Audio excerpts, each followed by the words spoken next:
Hey everyone, you're listening to Party Time, My Golf Story with Kevin Walsh and whatever special guest he has today. You can check me out on episode 9 of the podcast. Today I'm wearing Grayson clothes while I'm out practicing because I believe in look good, play good. And follow me on Instagram, Sophia Warren Golf, and hope you enjoy the rest of the show. It's Party Time, My Golf Story, brought to you by Party Drinks. Classically designed golf drinks for golfers by golfers. And the golf real estate pros Gene Walsh and Vince Visicaro. For your Southwest Florida real estate needs, check them out at suncoastdreams.com. Now here's your host, Kevin Walsh. Hey everyone, welcome to the show. I've been looking forward to this recording for a long time. Noted golf writer Michael Bamberger is our guest. Michael is a native New Yorker, lives in the Philadelphia area. He just released his latest book, The Playing Lesson, A Duffer's Year Among the Pros. It is absolutely fabulous. I think you should read it because if you're a golfer, it's going to sing to your heart. And I think I finally got out of my old friend something that I wanted all along. And that was more of his personal story. We'll get into that with Michael in just a minute. He's also the author of several other books. We'll get into that as well. So sit back and just enjoy a conversation with somebody that I consider America's golfing conscience, somebody that knows the game inside out, absolutely loves it, and it absolutely screams through the pages and into your heart. Before we go any further, would you, if you are following us on YouTube, would you leave a review, give a 5-star review, subscribe to the podcast if you haven't done it already? All that stuff matters for the algorithms and the rankings of stuff, and that makes a big difference to our sponsors. Speaking of our sponsors, big thanks to Party Drinks. If you're looking for a drink alternative on the golf course, try a Party. Much better than those hard seltzers and much better than a beer, which makes you feel fat when you're swinging anyway. Paradise Craft Distributors is the exclusive distributor of Party across the state of Florida and also available in New England. If you're looking to own a home in a golf real estate community like Lakewood National Golf Club in the greater Sarasota area, check out suncoastdreams.com. Vince Visicaro, Gene Walsh, and Samantha Walsh got you set. It's a great time to buy. The weather's cooling off. People are coming from the north, and there's no better place in Florida than Lakewood National Golf Club. And if all that golf has got you tuckered out and you want to take a cold water plunge, a hot tub, red light therapy, or whatever, BioLit Spa in downtown Sarasota has got you covered. All right, let's bring my friend Michael Bamberger. Whoa. That was lot there. First off, what is Party? I've never heard of the product. Well, I got to get you some. And well, you don't strike me as a drinker on the golf course, Michael. And I'm definitely not a drinker on the golf course. I'm barely a drinker in any other setting. I don't drink on the. How alcoholic is this Party? It's 5.9, so it's a little on the stronger side. Well, I get drunk when I read your books, not literally, not on alcohol, but I just. When you have a nice glass of wine, you kind of fall in love with it. And I'm not trying to butter you up here. I mean it, Michael. Is it a beer type product? No, it's an actual cocktail. It's in a can. And well, you would be interested in this. Our number one seller is Transfusion, which to me, Michael, I used to drink this stuff in high school when I was trying to be sneaky. And it turns out I wasn't fooling anybody and nobody cared. And and now it's the number one golf drink in America. But I think what you'll be interested in, it was a very parochial drink. It was only known to private clubs in Philadelphia and the Washington, D.C. area. And here we are. And that is true. Snapper soup, much the same. Now, what about Susan Walsh, aforementioned Susan Walsh? Is she I'm guessing she's a relation of yours. Is she selling real estate in Sarasota? That's my wife. That's Gene and Samantha Walsh. Samantha, right? Pardon me. Gene and Samantha. Okay. Now, who is that?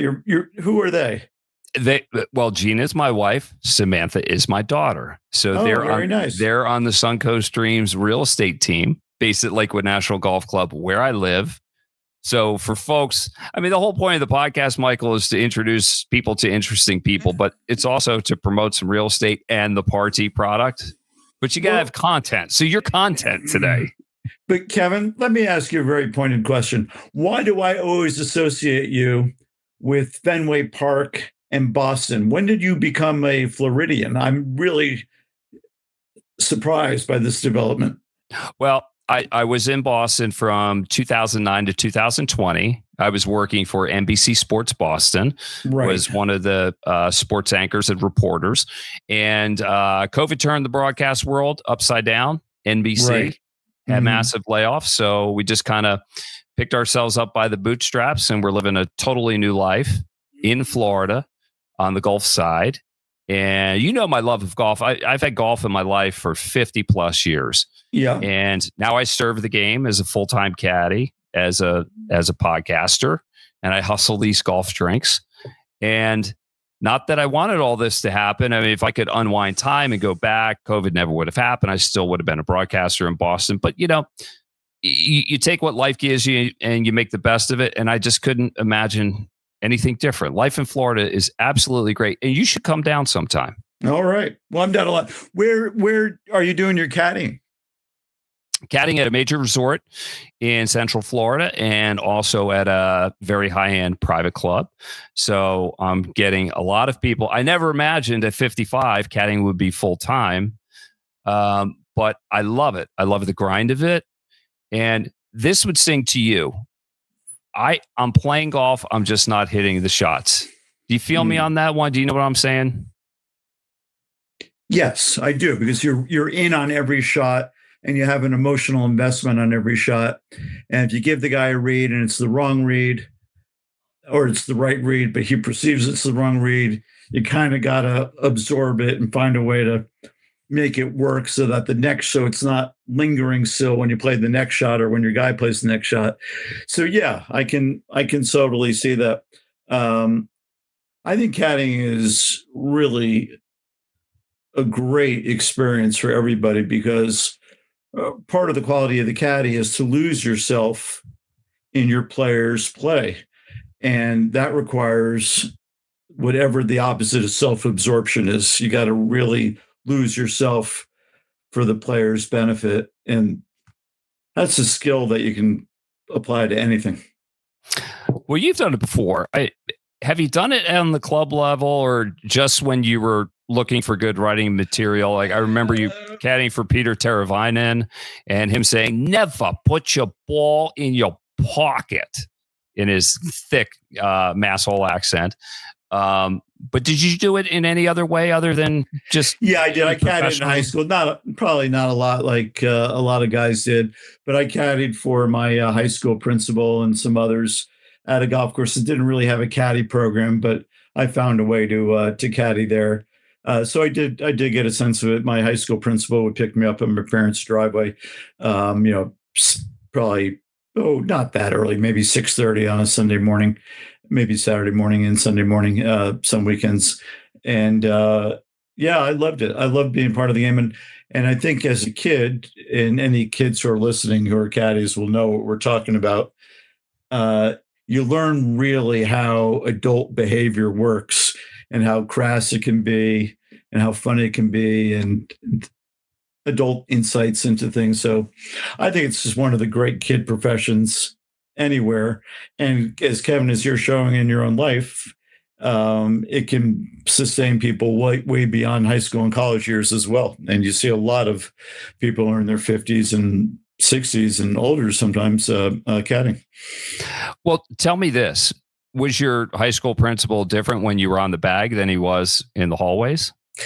He treated me, yes.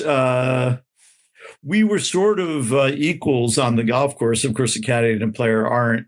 But I was very much aware that I was being accepted into the adult world as a caddy. Whereas when you're in your high school hallway, you're another kid among kids, and there's a very clear hierarchy. I think that was one of the really neat things for me. Also, with my high school golf coach, he happened to be from Peabody, Mass. No, excuse me, he was from Salem, Mass. And I had the same quality with him. His name was John Sifinick. He was a really important figure in my life. Died at a tragically young age, and but the same thing was true with John. Was that as our high school golf coach, he sort of treated us as adults, and golf gives you that opportunity. And I'm sure, Kevin, tell me if this is true. When you're caddying for people much younger than you, Are you aware of the age difference, or does it feel sort of like you're all the same age in a manner of speaking? Well, I'm now the older guy in the group for so much of my caddy life, the 43 years that I've done it, with a couple of gaps in between. It was always people older than me. Now the majority of the people are younger than me. Yeah. But to me, it keeps me young. The physical activity, being around the younger people, hearing the music they're listening to. And that's something new for you and me. We didn't grow up with music on the golf course. We didn't grow up with drinking on the golf course, maybe the occasional cigar. It's all a part of the experience.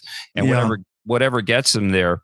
But when you mentioned being accepted into manhood, I had the same thing, because I grew up in a profanity-free household, and I never heard really profanity when I visit my friends with their parents. But on the golf course, they seemed like totally different people. They were good people, but then the color started coming out in the language. And I loved them for it, because they treated me like a man before I was. Yeah. Yeah, I've had that same experience. What now? You said that you do country club caddying, private club caddying, and resort caddying. What's the difference between the two things? Well, I think more than anything with the resort, the people are only there for a couple of days, and they come in, they want to get a lot in a little. The country club experience, it's always there for them, and it's definitely their place. That's the difference. So I would say I do it all the same, but I know that the people that belong to the club, they're more in charge, because they're there all the time. Right. Right. But to me, it's really easy to behave well on a golf course, because what could you possibly do to get yourself in trouble? And, right. There's a sense of decorum, even with like the ball busting, and maybe the language gets a little bit colorful. You never forget they're in charge. Right. And all you're trying to do is give them the information, enhance the experience, and hopefully they ask you back. I don't think it's that hard. It's the ultimate service job. Now, when you caddy at the resort, are the guys driving a cart and you're running ahead with clubs and rakes and the rest? Sometimes I like to call it like you're riding on the back, like fireman style. Mm-hmm. So we'll do some of that, but also double bags on the shoulders. And I actually prefer the carrying part, because I feel more connected to the earth. Right. And then I have two guys that I'm taking care of, and like riding on the back of the cart, even though it seems like cart surfing and that would be easier. I'm 55. So like those carts are designed to cushion the ocoles of the people that are riding in them. Not so much the caddy that's on the back and his knees and his hips. I much prefer to caddy. Right. Yeah. How do you handle a bad read? Like when I just admit it. Yeah. I just admit it. Why not? Because we're not going to get them all right. And I mess up my own reads when I'm playing. So it's I think people appreciate that honesty and candor. Like, hey man, I overread that a little bit. That's on me. You hit the putt I told you to. It didn't go. I'm surprised how seldom people work on their green reading ability, because like you have so much opportunity to do it, because guys are putting all the time. You can always pretend like, oh, what would I do if this were my putt? I've gotten very, very bad at reading greens. I've gotten worse, way worse over the years of reading greens. And it's not so much left to right and right to left. I can't sense uphill and downhill very readily anymore. Yeah. That's very problematic. So the one thing I will ask a caddy, or my playing partner for that matter, and sometimes my opponent, which of course is illegal, is this uphill or downhill? Like I just really want to know, like right now, as I'm standing over this ball, is it higher than the hole or lower than the hole? I know it may do some things in between, but overall, is this putt uphill or overall is this putt downhill? And of course, part of the joy of this conversation is, like Warren Buffett once said, bring me an investment idea I can understand. Like this conversation that we're having, you can understand it. Anybody can understand it. It's not complicated. And sometimes, like when I listen to, if I'm on a driving range at a PGA Tour event, or hear guys on Golf Channel talking about the swing, it's like I literally have no idea what they're talking about, because as Curtis Strange likes to joke, when did golf become so complicated? Well, it's not really that complicated. And part of the joy of golf, and I think we found this in the pandemic when literally hundreds of thousands of people found their way to the game for the first time was that it's really not very complicated. That ball is sitting there doing nothing, and you're going to propel it forward in some fashion. Well, let me help you with the green reading thing, because first of all reads start with speed. Okay. You're never going to misread the break all that much, but you could definitely misread the speed. And if all reads start with speed, then the level of the ground. And the best thing to do, Michael, is to walk on the side of the ball and check it out sideways. That's the true level. Because if you stand behind the ball and you're looking at the hole, sometimes course designers will raise the land behind the green, because our mind sees in consistent patterns. And what may look uphill could actually be downhill. So always check the side. And the other thing is always watch the ball roll by the hole, because it's coming back on the same line, just in reverse. See? Oh, that is very good. When you're looking at a putt and you're stopped midway between the ball and the hole, does it matter to you if you're on the upside, or what you perceive to be the upside, or the low side of it? I usually try to get on the low side. All right. Because then I can see, just imagine dumping a bucket of water on the hole. Mm-hmm. Which way is it going to drain? Well, that's which way it's going to break. And that's always going to be the low side. But I will say this, I much prefer the reverse side of the hole to make the read, because the ball will be coming toward you that way, in that direction, as opposed to the ball going away from you. So that's another little pro tip that is real easy to do. It's just most people are just not aware of it. Kevin, what could you shoot on a good day today? Well, my handicap's 2.3. Oh, wow. I tell most people I've been scratch or better most of my life. I was about scratch at 14. And through college, we didn't worry about handicaps because there were no handicaps anyway. We were playing all stroke play. So probably at my best, I was +2, +2.5. That's serious. Were you ever at the point of thinking about trying to make a profession out of it? Yeah, definitely. So I played golf at Purdue, and I thought I had the game to compete at the highest level. But what I quickly found out, Michael, major Division I golf, is you better love it like nothing else. Okay, that ought to be your first love, your second love, and your third love. And I was around, everybody that I played with was a champion from somewhere. Everybody was the man. And we were all standing around the first tee. It's like, I'm the man. And they're like, no, I'm the man. It's like, I'm the man. Well, we can't all be the man.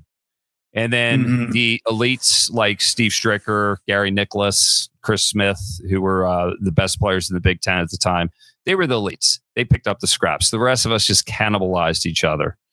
Wow. And so I decided, I'll tell you this story. I played junior golf against Jim Furyk, and Jim was late to the game, and Jim burned hotter than any other golfer I've ever met. I mean, he played golf like the rest of us would play football. It was that intense. He was that intense. But, and I assume you know him a bit.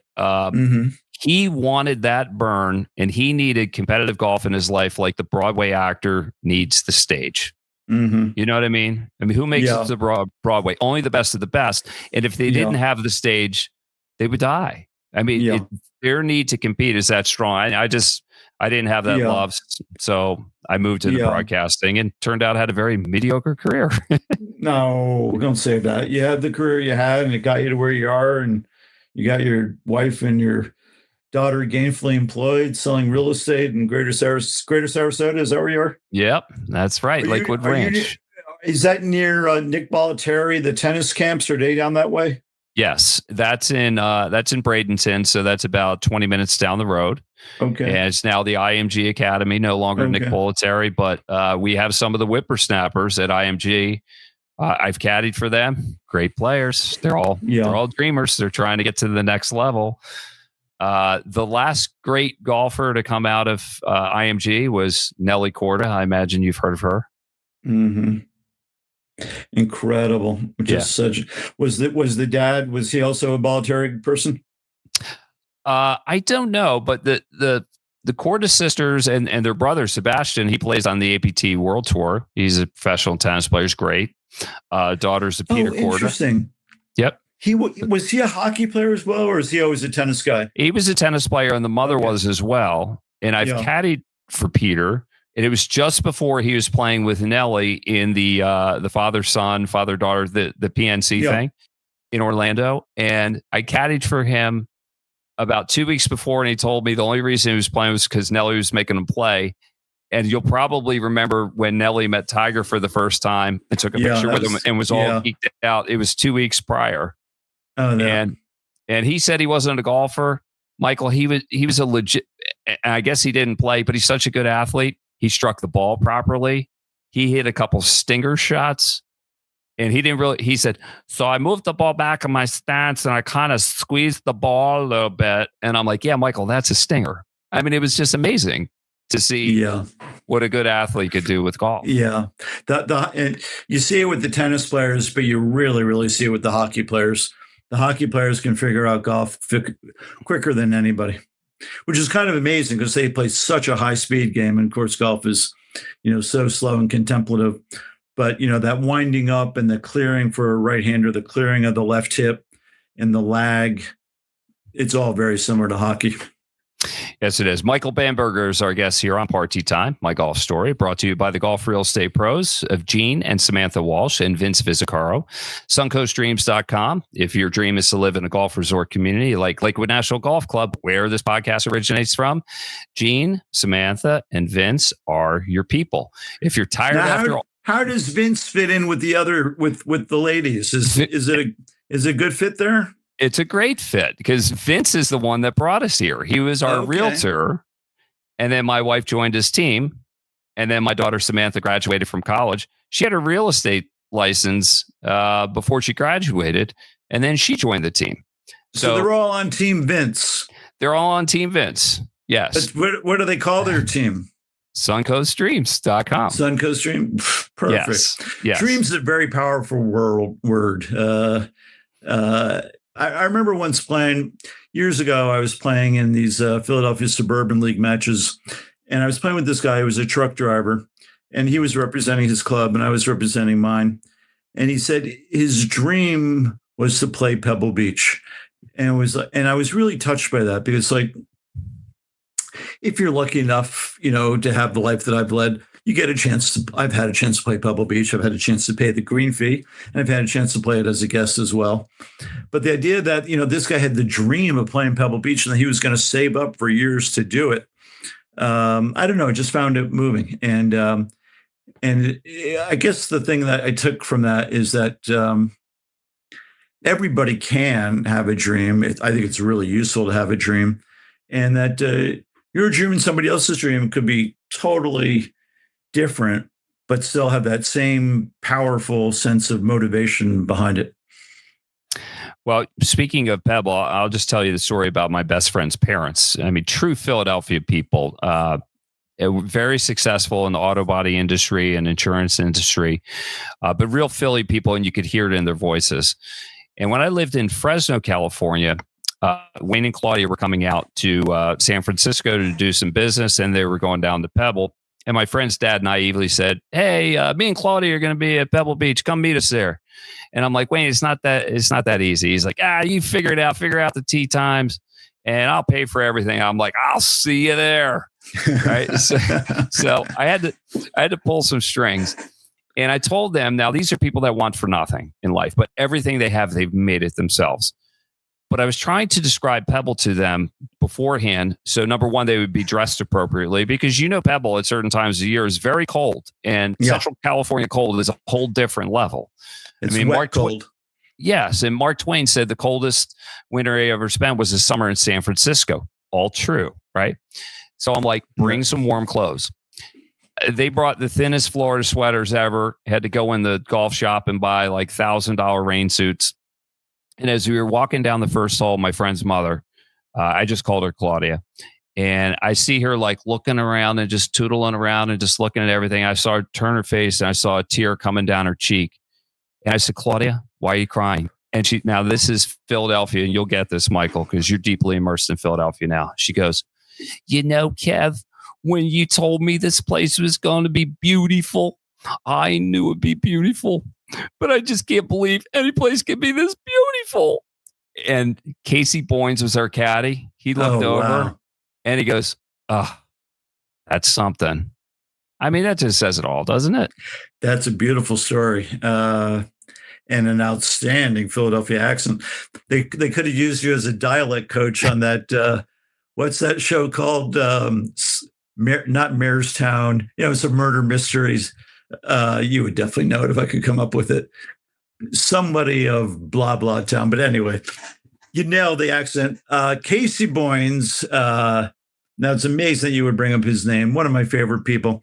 So just a quick note for the listeners and the audience about Casey Boynes. He is a lifer caddy at Pebble, and he's one of the best golfers in Northern California and has been for years. And he and I were once playing together at a place called Pacific Grove. It's a municipal golf course. They call it Poor Man's Pebble. It's just down the street from Pebble, and about 9 of the holes are on the ocean side of this piece of property. And they're funky, but they're really, really good holes. Like you would see holes like this in Scotland, almost anywhere you go in Scotland. And we get paired with this lady, and she's going to shoot about 128. And Casey Boynes was so nice to her. And this Casey Boynes is like a very legit +4 golfer. I mean, he can't not break 75, in that period in his life, and he can shoot a lot lower. And I just took such a lesson from that, a little bit like with the truck driver thing that I was talking about earlier, where it's like, here's Casey Boynes is one of the best golfers in California, one of the best amateur golfers in California, being so nice to this lady who's new to the game. And it's like everybody's been new to the game at some point. And just try to bear that in mind and try to be welcoming, because there's a lot of barriers into getting into golf in the first place, the expense, the clubs, how to use the clubs, how to hold the clubs, all sorts of etiquette things. And people need a helping hand. Yeah, they sure do. I mean, patience is a virtue, especially with caddying. I think for me, it's just, I know the game doesn't come easily to people, and it doesn't bother me at all if they play bad golf. As long as they're showing a love and a happiness to be out there, that's enough for me. Michael, we haven't even talked about your book. But I want to, for this reason, because after I read your last book, The Ball in the Air, A Golfing Adventure, in which you told the stories about very interesting people, went to Nepal. Who was the girl in Nepal that you wrote about? Pratima Sherpa is her name. Right. Pratima Sherpa. And I love that, because you got so off the beaten path to talk about how golf is in different places and impacts people differently. But I wrote you an email afterwards, and I do this with a lot of authors after I read their books. I said, Michael, there's going to come a time I really want a book about you and just what golf really means to you. And I want the author's side of everything. And I think we got it with The Playing Lesson in Duffer's Year Among the Pros. Now, I'm not saying I planted a seed, but I imagine it was there all along. What was the genesis behind writing the book? Well, I think you planted a seed in the sense that you've been playing golf for more than 50 years. I kind of just turned 50, maybe about a year or two ago, of being around the game for 50 years. And I realized, like you, the game has enriched every aspect of my life. So many of my greatest friendships come out of golf. So much of my professional life comes out of golf. So much of the mystery of life for me is rooted in trying to get better at golf, trying to be a better golf partner. And like, once you go down those roads, you really can't apply them to other aspects of your life. Like, can I be a better father? Can I be a better husband? Can I be a better friend? Can I be a better writer? Can I be just better, really? Because I think part of the goal of golf is getting better. Even as you're getting worse and acknowledging you're getting worse, you still try to find areas where you can get better. So having written a bunch of books now about golf and a few books about other things, I realized in my mid-60s, it was probably time to try to take stock and take you up on the very thing that you were talking about. So, yeah, there's a lot more me in this book than maybe some of the others. And, without getting too highfalutin about it. But I think I was able to say pretty much everything I wanted to say about what the game means to me in this book. It definitely came out. I mean, your love for the game was just dripping off the pages, and I thank you for that. And I wasn't surprised to see. I just needed to see it, and so you could memorialize it, at some point. you mind talking about the other books too? Because I have a couple. No, questions. whatever you wish. Sure. The Second Life of Tiger Woods. You open with the scene that you went to the police department and sat in the back of the police car that he sat in after he was arrested. I thought that was crazy out of the box thinking. I loved it. I felt like I was sitting there with you. I have been in the back of a police car before. I don't know if you have, other than for that moment. But why start there? And what was the thinking? I'm incredibly curious about it. I think the thinking was that here you have literally one of the most famous people in the world, and to be a famous person in the world, it's to have doors open for you wherever you go. And then at that moment in his life, the doors were closing in on him literally in every other way. And I wanted to try to convey that to the reader, how powerful an emotion that is and what an unlikely emotion it is. And I felt like I could feel it. I could convey it better if I felt it more. I've done that kind of thing before. Jennifer Capriati was arrested in a seedy motel room in South Florida on some fairly minor drug charge, as I recall it now.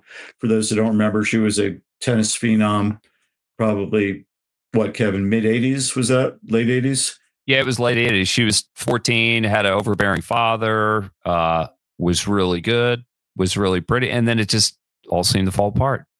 And I rented her motel room where the arrest happened, and wrote the story that I wrote for the Philadelphia Inquirer from that very motel room, just to get closer to the experience. Like, even when I'm covering a golf tournament, without being in their physical space, I try to get as close to the golfer that I'm writing about as I physically can. Again, without being weird about it, for sure.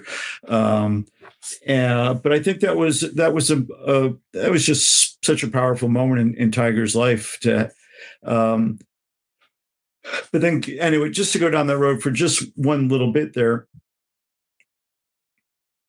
Tiger really turned things around after this arrest. That arrest was in, let me think here. I think, Kevin, do you recall when that arrest was? Would that have been in the early winter of 18? And then that's about right. Yeah. And then he won the Masters in 19. I may not have the timing exactly right. He definitely won the Masters in 19. But the point is, there was a year-long plus period where the whole world knew, here's this most private person, this extremely proud person, who no longer could hide because the arrest tape was available for all to see.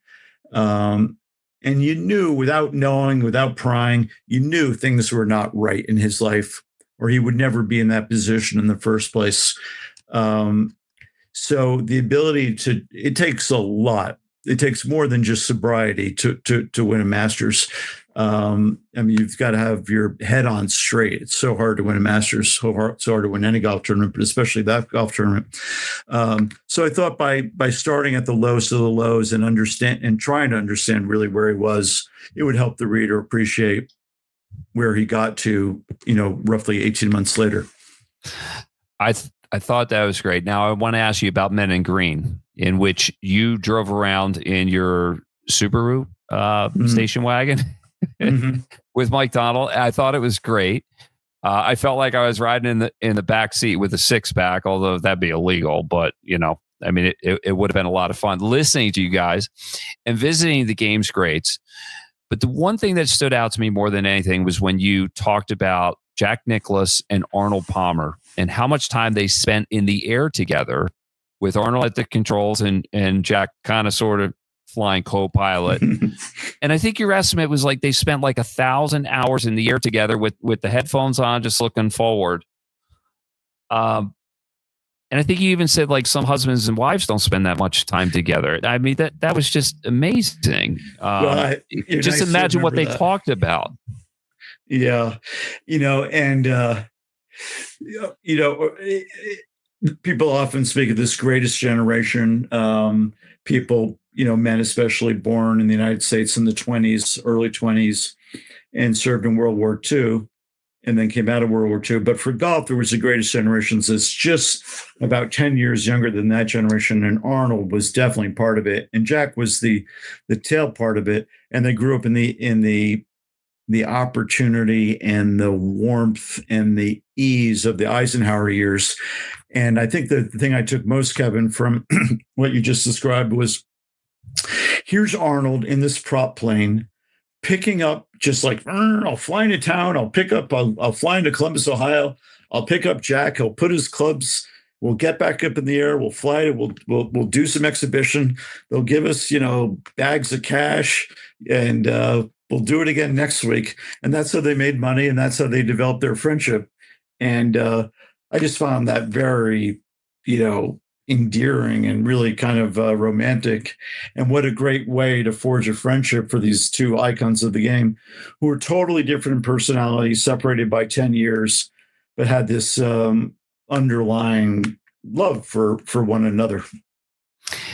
And also the description, I think it was in the book, unless I'm cross-pollinating with other sources, like Barbara didn't know that Arnold actually was flying the plane for a number of years. She knew Arnold owned the plane, but thought there was another pilot. Barbara or Winnie?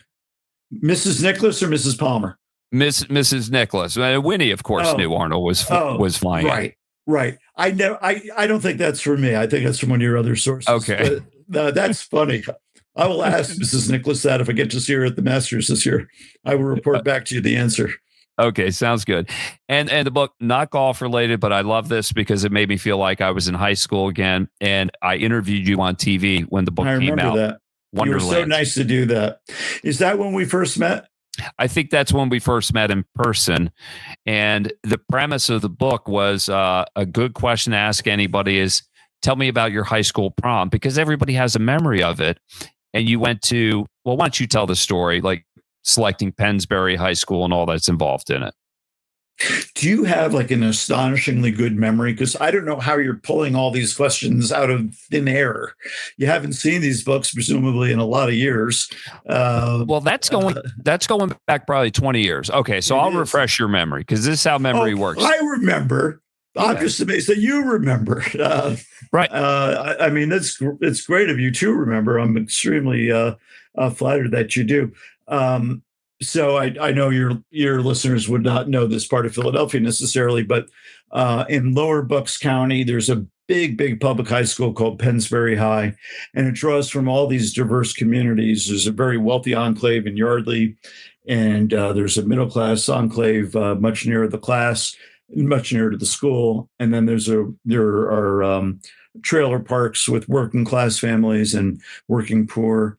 And the whole school comes together to put on this prom on an annual basis, which they have in the gym. And I followed around this one kid. I got myself embedded in school to write a nonfiction book about it. And this kid named Bob Costa becomes almost obsessed with the idea of, could I get this young singer, John Mayer, who nobody would have ever really heard of it early in Bob's junior year, to play my senior year prom. And over the course of the year, he makes inroads to get to try to convince Mayer to play the prom. And in that year, Mayer blew up. He had this big hit, Your Body is a Wonderland. That's why the book is called Wonderland. And of course, Mayer didn't come and play the prom, but they still had a great prom. And I wrote about the year. All these years later, the kid who tried to convince John Mayer to come and play the prom is now Robert Costa of CBS News. Kevin, have we talked about this? I'd be surprised if we haven't. No, we haven't. But I remember you saying, almost predicting this kid's going to be president someday. I mean, he hasn't gotten that just a winner. But were you aware that he's now at CBS News? I didn't know that. He's Robert Costa of CBS News. He covers the White House. He covers the president. He wrote a bestseller with Bob Woodward about Trump. And he goes, he's really, really a very substantial reporter for anybody who's ever seen him on TV. He's got a bit and the bit is perfect because it's exactly who he is. And the bit is the following. Well, according to my sources, my reporting tells me everything I've learned. My understanding is, in other words, he is your classic old school leather shoe reporter. Mm-hmm. Of course, a lot of it's done on the phone and the computer now, but it's like, this is what the sources are saying, and now I'm telling you. So he's like playing it really straight down the middle. And the reason he's become such an iconic reporter is that he's not interpreting everything. He's telling you what he knows. You can interpret it. But anyways, he's a great young man, and we have a really wonderful, lively, fun friendship, and it's terrific to see him doing so well. But that's the kid. So just to put a bow on it, if you Google John Mayer, Bob Costa, and Pensbury, you'll see on YouTube these videotapes of John Mayer playing the Pensbury prom. Now you might say, hold it, Bamberger just told this long story where he didn't play the prom. But what happened was the book came out. Mayer's father said to Mayer, hey, this guy wrote a whole book about this kid trying to get you to play your prom, and you blew him off. So he sort of got guilted into playing the prom. So on the 1 year on the 1 year anniversary of Mayer not playing the prom, he actually showed up and played the prom. At this point, he was a big star. Rising star would probably be more accurate. And he played 3 songs. And the kids, if you watch it on the YouTube video, kids are shrieking, they're going crazy because this icon's come to this, middle-class high school in Fairless Hills, PA. Oh, that is so cool. Well, you were very nice, Kevin, to remember that book and to have me on all those years ago, and then the interest in golf as well. So it's just lovely of you to keep in touch with my writing life. I appreciate it greatly. Well, I get plenty out of it, and it's always good to catch up with you, because the nice thing about golf, even though I haven't seen you for years, is we just pick right back up, and that's what golf does. I say it all the time. I say it on this podcast. I say it anywhere. If you golf, you're my friend. So we are friends, and we will stay nice, that Kevin. Way. And I hope we can keep in touch, Michael. Good, Kevin. And I hope you have some more. Where did you go to high school? I went to Abington High School, and so you're really a Philadelphian first and foremost. Oh, I'm a Philly boy. Absolutely. You could take the boy out of Philly, but you can't take Philly out of the boy. I still argue with people about the Eagles. Love arguing about cheesesteaks, where the best ones are. And what do you think it's going to be like for that kid who bobbled that grounder, the 11th inning of the Dodger Phillies game? Like, what do you think the recovery process is going to be for him? It's going to be tough, but his body language just showed how sorry and distraught he was. And as tough as Philly fans can be to pile on, like people piled on Bill Buckner. Mitch Williams giving up the home run in the World Series. But Mitch has owned that, and people make fun of him for that. And he's made a career, because if you don't know Mitch personally, you realize he could take something like that. But what happened at the end of that game is devastating. And I think anybody with a half decent soul will realize that, and they won't pile on. And if they do, shame on them. And that would be embarrassing. But I do love the Philly sports fans. I love the attitude. It's uniquely Philly. It's like the old Miami football teams. It's a Kane thing you wouldn't understand. Right. You know exactly what I'm talking about. Just apply that to Philadelphia, right? Yep, that's true. Kevin, thank you for having me. Thank you for your interest in my typing life. I really appreciate it. Michael Bamberger has been our guest here on Party Time, My Golf Story. His recent book, The Playing Lesson, A Duffer's Year Among the Pros, is a must-read. Can't speak highly enough, and his other books as well. Big thanks to our title sponsor, Party Drinks. If you're looking for a drink alternative on the golf course, try a Party. Golf Real Estate Pros, Gene Walsh, Samantha Walsh, and Vince Vizicaro, suncoastdreams.com, Greater Sarasota area, and BioLit Spa in downtown Sarasota. If you need to unwind from everything, check out BioLit Spa. For Michael Bamberger, I'm Kevin Walsh. We'll see you again next time on Party Time, My Golf Story. You've been listening to It's Party Time, My Golf Story, brought to you by Party Drinks. Classically designed golf drinks for golfers by golfers, and the golf real estate pros Gene Walsh and Vince Vizicaro. For your Southwest Florida real estate needs, check them out at suncoastdreams.com or call 941-220-4000.